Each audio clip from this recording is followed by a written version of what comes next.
नमस्कार. आमच्या शाळेचे नाव बार्शी टेक्निकल हायस्कूल बार्शी.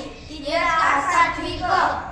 समाजामध्ये वृक्ष संवर्धन व वृक्ष लागवडीसाठी जनजागृती करणे, वृक्षांचे महत्त्व पटवून देणे, आपला निसर्ग समृद्ध व हरित राहील यासाठी हा छोटासा प्रयत्न.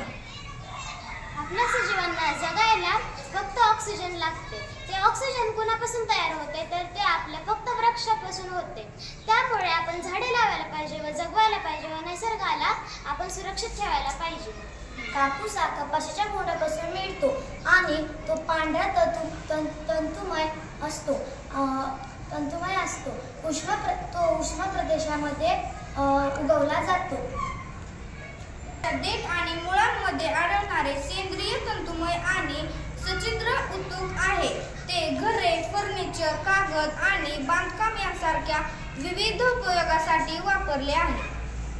आपल्याला झाडांपासून तृणधान्य किंवा अन्नधान्य जसे की गहू, ज्वारी, बाजरी, तांदूळ, मका आणि ओट्स यांसारख्या गवताच्या बियांचा समावेश आहे. हे मानवी आणि प्राणी तसेच पोषणासाठी महत्त्वाचे आहेत. तसेच झाडे आपल्याला अन्न, वस्त्र, निवारा इत्यादी काय देतात, तरी आपण झाडांना तोडतो. आपल्याला जर एखादा आजार झाला तर झाड आपल्याला औषधे सुद्धा देतो, तरी आपण झाड कापून टाकतो. झाडे कापले नाहीत पाहिजे, तर झाडे लावा असं आमचं म्हणणं.